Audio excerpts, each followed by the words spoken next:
अस्सलाम वालेकुम स्टूडेंट्स, आज हम डिस्कस करने जा रहे हैं चैप्टर 5 के न्यूमेरिकल एक्सरसाइज के। ठीक है, तो अगर हम इसके पहले कुछ टर्म्स को देख लेते हैं कि इसमें क्या क्या फ़र्क है पहले चैप्टर्स की निस्बत। ठीक है, तो उनका आपने ख़ास ख्याल रखना है। यहाँ पे यूनिट्स का ख़ास ख्याल रखना है क्योंकि यहाँ पे यूनिट्स भी मुख्तलिफ हैं, वेलोसिटी का, एक्सेलरेशन का। ठीक है, और उनकी अलामतें, उनके सिम्बल्स भी कम्प्लीटली डिफरेंट हैं। ठीक है, अगर आप इस चैनल पर नए हैं तो मेरे चैनल को सब्सक्राइब कीजिए, लाइक कीजिए और शेयर कीजिए। तो सबसे पहले हम इम्पोर्टेंट पॉइंट की तरफ चलते हैं कि हमारे पास क्या है कि यहाँ पर क्या मुख्तलिफ है। यहाँ पर एक तो आप लोगों ने याद रखना है कि यहाँ पर जो वेलोसिटी है, जैसे हम वहाँ पर डिस्प्लेसमेंट को एक्स लिखते थे, यहाँ पर उसको थीटा से रिप्रेजेंट करना है। ठीक है, और जो वेलोसिटी है उसको रिप्रेजेंट करना है ओमेगा के साथ। जो एक्सेलरेशन है ए, उसको रिप्रेजेंट करना है अल्फा के साथ। सबसे पहले आपने न्यूमेरिकल में डाटा नोट करते हुए इन तमाम बातों का ख्याल रखना है। दूसरे नंबर पे हैं इनके यूनिट्स, जो कि बहुत ज़्यादा इम्पॉर्टेंट हैं कि हमारे पास चाहे वो वेलोसिटी है, चाहे वो हमारे पास एक्सेलरेशन है, तो यहाँ पर इनके यूनिट्स दिए गए हैं जो आपने इनका ख्याल रखना है कि हमारे पास इनके कौन कौन से यूनिट्स हो सकते हैं। तो सबसे पहले हमारे पास यहाँ पे ये पहला टॉपिक है, इसमें उन्होंने बताए हैं कि हमारे पास कौन कौन से इसके यूनिट्स हैं। तो सब मैं आपको खुद ही बता देती हूँ कि हमारे पास जो डिस्प्लेसमेंट है उसका यूनिट क्या होगा। हमारे पास रेडियन, स्टेडियन, ठीक है, और हमारे पास 3 यूनिट्स हैं। रेडियन है, ठीक है, डिग्री है, उसके बाद हमारे पास है रेवोल्यूशन।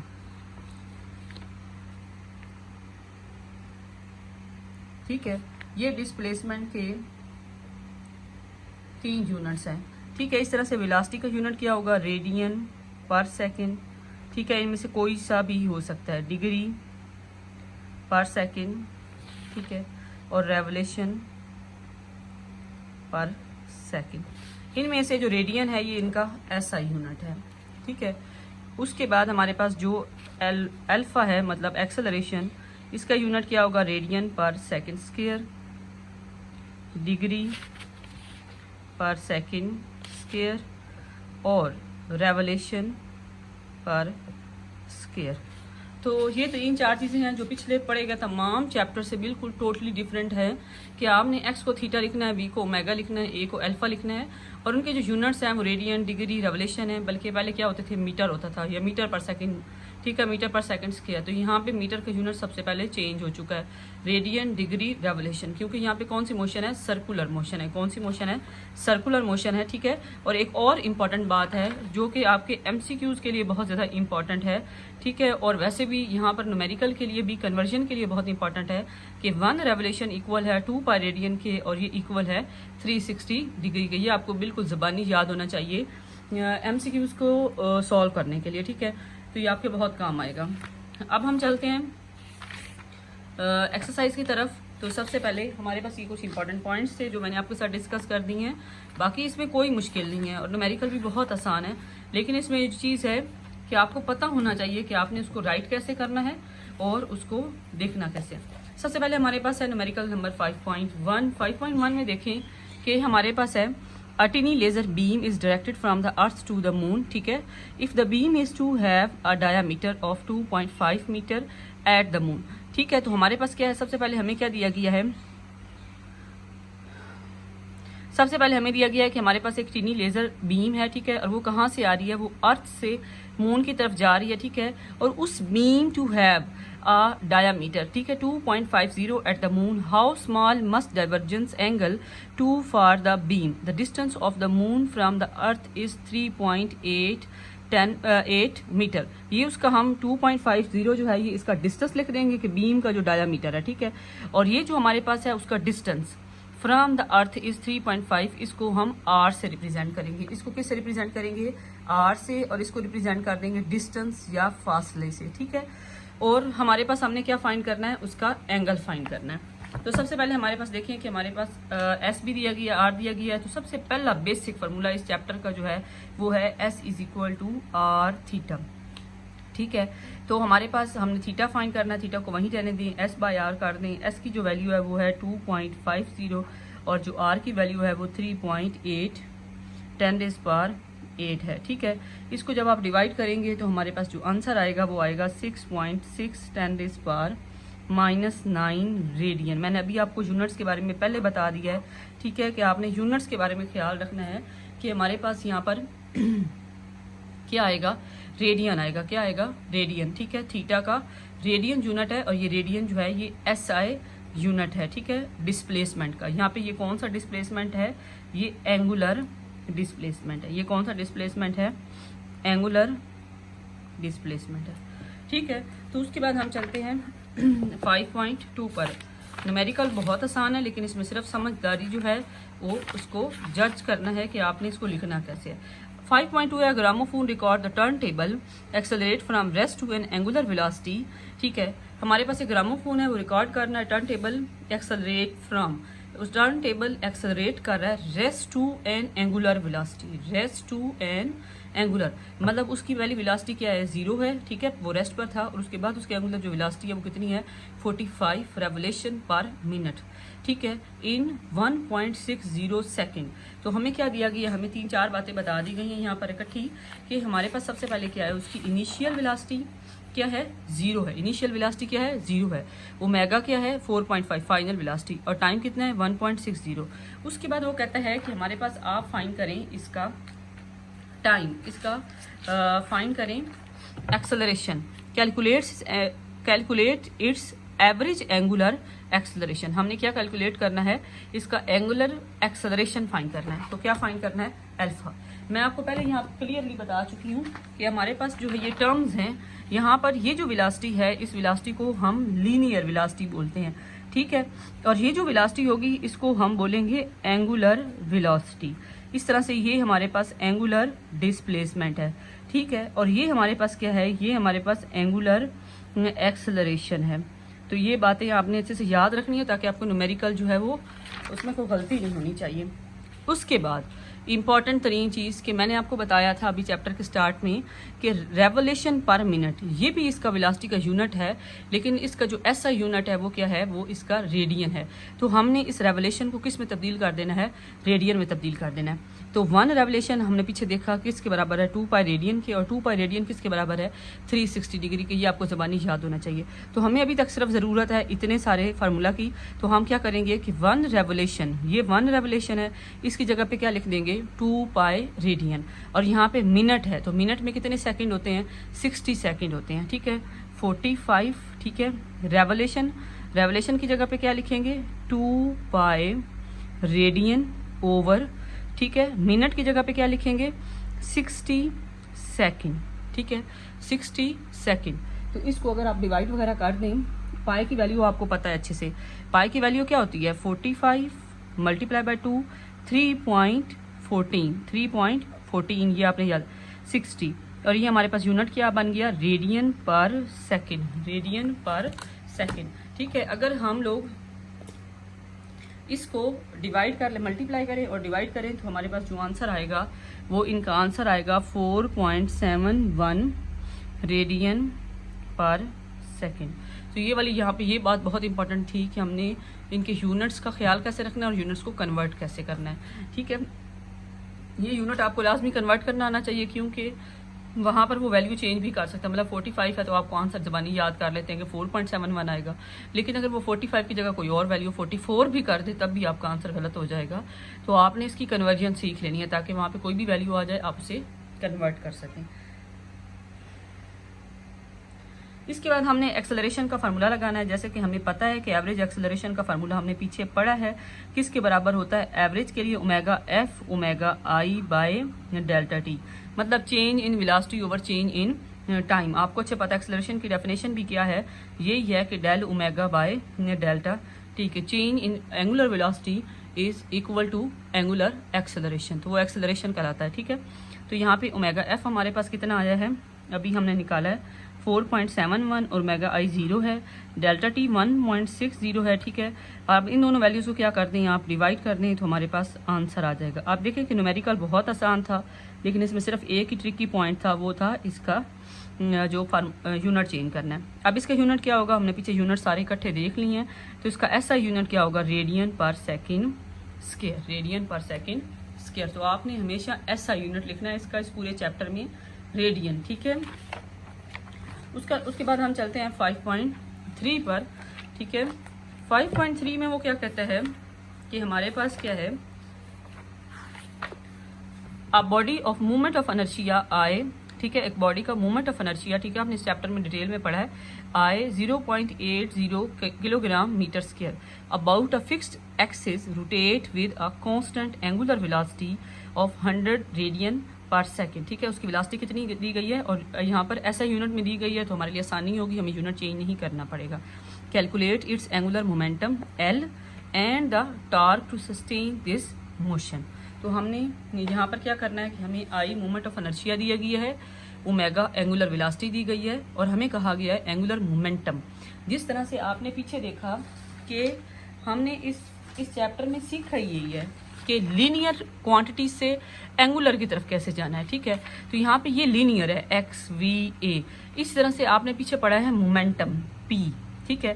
तो ये कौन सा मोमेंटम है, ये लीनियर मोमेंटम है, ठीक है। और अगर मैं इसको L लिखूंगी तो ये कौन सा मोमेंटम बन जाएगा, ये एंगुलर मोमेंटम बन जाएगा, ठीक है। तो यहाँ पे हमने ये फाइंड करना है एंगुलर मोमेंटम, ठीक है। तो यहाँ पे इन चीज़ों का आपने बहुत ध्यान रखना है इस चैप्टर में। तो सबसे पहले हम एंगुलर मोमेंटम फाइंड कर लेते हैं। एंगुलर मोमेंटम कैसे फाइंड करेंगे कि एंगुलर मोमेंटम का जो फार्मूला हमने इस चैप्टर में पढ़ा है वो है हमारे पास आई ओमेगा। तो ये तो बहुत आसान हो गया, हमारे पास दोनों टर्म्स मौजूद हैं, हमने जस्ट क्या कर देना है, मल्टीप्लाई कर देना है, मल्टीप्लाई 100, ठीक है। इन दोनों को मल्टीप्लाई करें तो आपके पास आंसर आ जाएगा सीधा सीधा 80 जूल सेकेंड। ये इसका यूनिट है एंगुलर मोमेंटम का। एंगुलर मोमेंटम का ऐसा यूनिट है जूल सेकेंड, जूल सेकेंड। अब हम नेक्स्ट फाइंड करते हैं बी पार्ट इसका। ये इसका ए पार्ट था कि हमारे पास टार्क किसके बराबर है। तो टार्क के लिए हमारे पास फार्मूला है आई अल्फा, वो भी आप इस चैप्टर में पढ़ चुके हैं। आई क्या है, मोमेंट ऑफ इनर्शिया, और अल्फा क्या है, एंगुलर एक्सेलरेशन।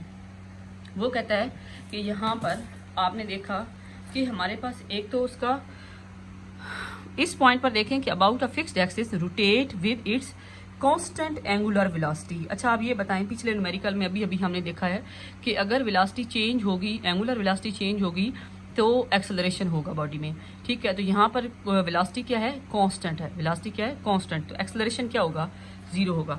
यहाँ पर ये देखें कि del omega by delta t किसके इक्वल है, अल्फा के। अब ये कांस्टेंट है तो आपको पता है किसी भी कांस्टेंट का जब आप डेरिवेटिव लेते हैं तो वो किसके बराबर होता है, वो 0 के बराबर होता है, ठीक है। तो जब अल्फा 0 हो जाएगा तो हमारे पास टार क्या हो जाएगा, 0 हो जाएगा, टार क्या हो जाएगा, 0 हो जाएगा। तो ये इस तरह से आपने अच्छे से याद रखना है। 5.4 में हमारे पास है कंसीडर द रोटेटिंग सिलेंडर, ठीक है, शोन इन फिगर, ठीक है, and suppose that m is 5 kg, f is 0.60 newton and r is 0.02 मीटर। Calculate the torque acting on cylinder, ठीक है, and angular acceleration of cylinder. Simple statement है, ठीक है। इसमें हमारे पास उसने हमें कहा है कि सिंपल हमारे पास एक सिलेंडर है और वो रोटेट कर रहा है, उसका मैस की फोर्स, उसका रेडियस हमें गिवन है और हमें कहा गया है उसका टार्क फाइंड करें, ठीक है। यहाँ तक तो बहुत आसान है कि हम आसानी से इसका टार्क फाइंड कर सकते हैं, ठीक है। सबसे पहले हम क्या करेंगे, हम टार्क की वैल्यू लिखेंगे। तो टार्क की वैल्यू हमारे पास है r क्रॉस f, ठीक है, r क्रॉस f है। तो उसको हम क्या करेंगे, सबसे पहले तो हम इसका क्रॉस प्रोडक्ट खत्म कर देते हैं। क्या खत्म कर देते हैं, क्रॉस प्रोडक्ट। अब क्रॉस प्रोडक्ट जब हम खत्म करेंगे तो सबसे पहले देखें तो हमारे पास आ जाएगा R F sine theta, R F sine theta. हमारे पास आर की वैल्यू है गिवन है डाटा में जो कि है 0.20 मल्टीप्लाई बाय एफ है 0.60, और जबकि हमारे पास जो साइन है इसका थीटा, थीटा यहाँ पर हमारे पास नहीं है। तो इसमें हमने क्या करना है, इसमें आपने देखना है कि अगर आप यहाँ पर खड़े हैं, ठीक है, और आप सिलेंडर को पुश कर रहे हैं, ठीक है, तो आप किस तरह से पुश करेंगे, आगे की तरफ, ठीक है, ऐसे इस तरह से आगे की तरफ से पुश करेंगे तो वो रोटेट करेगा, ठीक है।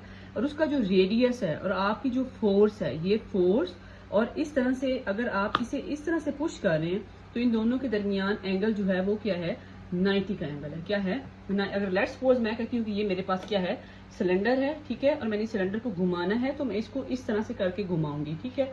तो आप देखिए कि फोर्स को देखें तो फोर्स यहाँ पर क्या है, इसके परपेंडिकुलर है, आर के, मतलब इसका अगर ये रेडियस है और ये इसकी फोर्स है, तो ये इसके क्या है, परपेंडिकुलर है। ठीक है, तो हमारे पास जो फोर्स और इसमें एंगल है वो कौन सा है, वो 90 का एंगल है। क्या है, 90 का। बिल्कुल फोर्स इस तरह से हमारे पास इस डायरेक्शन में होगी। तो ये इसमें बहुत इंपॉर्टेंट पॉइंट था कि साइन 90 पर क्या होता है, साइन 90 पे हमारे पास 1 होता है, साइन 90 पे 1 होता है। ठीक है, तो इस पे 1 पुट करते हैं सिंपल, हमारे पास 0.0 मल्टीप्लाई बाय 0.60, इन दोनों को मल्टीप्लाई करें तो हमारे पास स्टार की वैल्यू आ जाएगी, जो कि हमारे पास है 0.12 न्यूटन मीटर, 12 न्यूटन मीटर। ठीक है, तो ये हमारा फर्स्ट पॉइंट जो है वो क्लियर हो गया। ठीक है, पॉइंट नंबर बी की तरफ चलते हैं कि हमने फाइंड करना है अल्फा। क्या फाइंड करना है, अल्फा फाइंड करना है। तो अल्फा के लिए हमारे पास स्टार का हम अगेन फॉर्मूला इस्तेमाल करेंगे, टा इक्वल है आई अल्फा की। ठीक है, तो यहाँ पर हमारे पास क्योंकि मोमेंट ऑफ इनर्शिया की वैल्यू की जरूरत पड़ेगी, तो यहाँ पर ये जो सिलेंडर है वो रोटेटिंग मोशन परफॉर्म कर रहा है, तो इसका मोमेंट ऑफ इनर्शिया जो होगा वो सिंपल होगा। सिलेंडर के लिए हमारे पास मोमेंट ऑफ इनर्शिया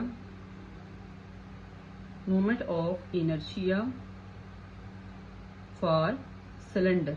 ठीक है, तो आपने ये पीछे बुक में सारे गिवन है, आपने ये याद करने हैं ज़बानी। ठीक है, तब आपके न्यूमेरिकल जो होंगे वो हल होंगे।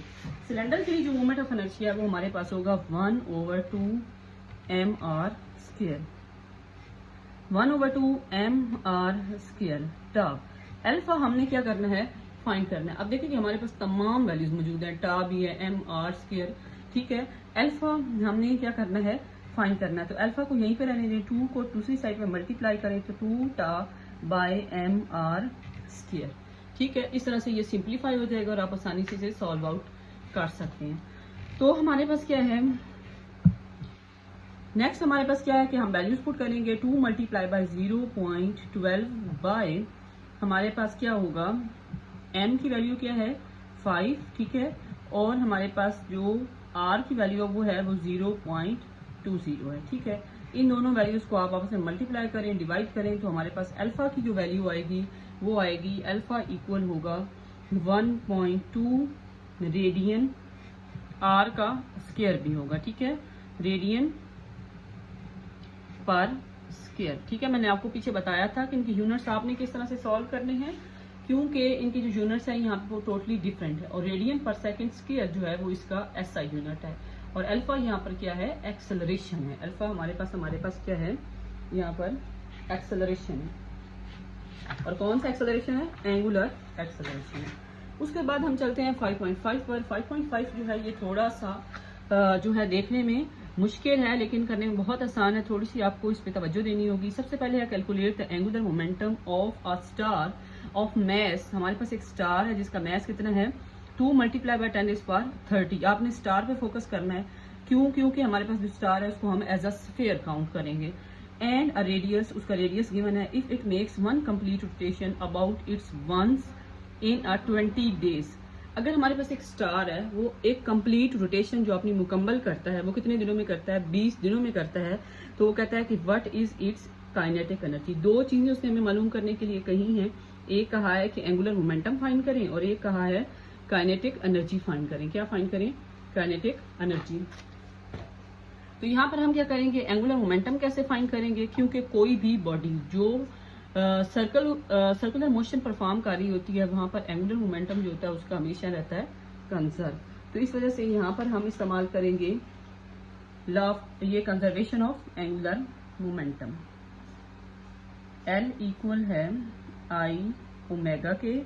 ठीक है, L किसके इक्वल है, आई ओमेगा के। हमारे पास जो स्टार है, I की वैल्यू क्या होगी, फॉर स्टार, और स्टार को हम यहाँ पर क्या लेंगे, स्फीयर लेंगे। क्या लेंगे, स्फीयर। तो स्फीयर के लिए जो मोमेंट ऑफ इनर्शिया होगा वो हमारे पास होगा 2/5 mr², 2/5 mr²। ठीक है, तो इसके लिए I की वैल्यू पुट कर दी 2/5 mr²। ओमेगा हमारे पास कहीं पे भी गिवन नहीं है डाटा में। ठीक है, ओमेगा गिवन नहीं है, तो ओमेगा के लिए हम क्या करेंगे, हमारे पास ये सिंपल फार्मूला हमने पढ़ रखा है, ओमेगा इक्वल है 2πf के। तो यहाँ फ्रिक्वेंसी नहीं है बल्कि हमारे पास टाइम गिवन है, तो टाइम के लिए हम क्या करेंगे 2π, आपको पता है कि फ्रिक्वेंसी इक्वल होती है 1 बाय टाइम पीरियड के। तो यहाँ पर हम क्या पुट कर देंगे 2 पाई बाय टी, ये किसके बराबर होगा ओमेगा के, एंगुलर फ्रिक्वेंसी के। तो यहाँ पर इसकी वैल्यू पुट कर देंगे 2 पाई बाय टी, ठीक है। तो यहाँ तक ये हमारा मसला सॉल्व हुआ।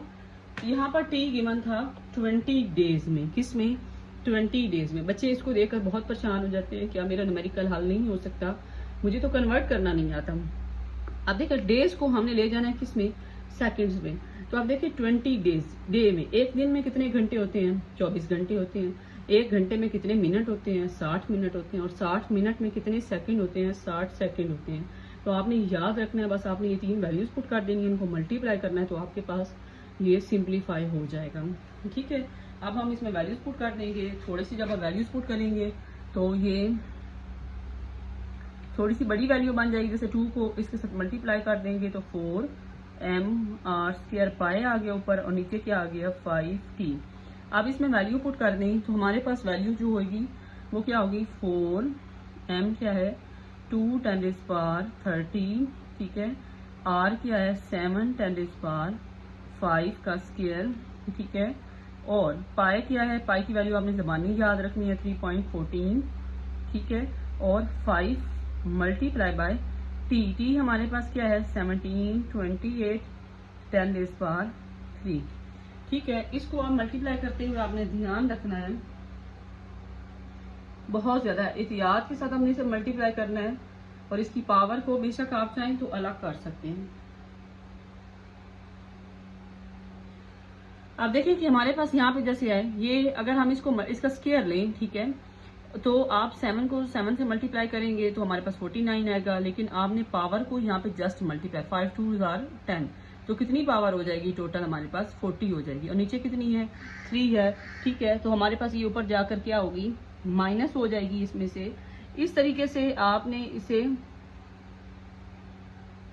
यहाँ पर हमारे पास पावर में गिवन है, पावर इसकी 10⁵ ही है, ठीक है। तो आपने बेशक पावर अलग करना चाहें तो आप अलग कर सकते हैं, ठीक है। 4 2 7 को 49 3.14, ठीक है। तो हमारे पास पावर्स कितनी बन जाएंगी 30 5 2 10, ठीक है। इस तरह से अब तो आप आसानी से कर सकते हैं। 5 मल्टीप्लाई बाय 17 28 10⁻3। इससे भी ज्यादा अगर आसान करना चाहते हैं तो इन दोनों को ऐड कर दें, ठीक है। पहले पावर अगर सॉल्व कर लें, और 4 2 क्या हो जाएगा 8 हो जाएगा, ठीक है। 49 3.14 10⁻, कितनी हो जाएगी 40, ठीक है।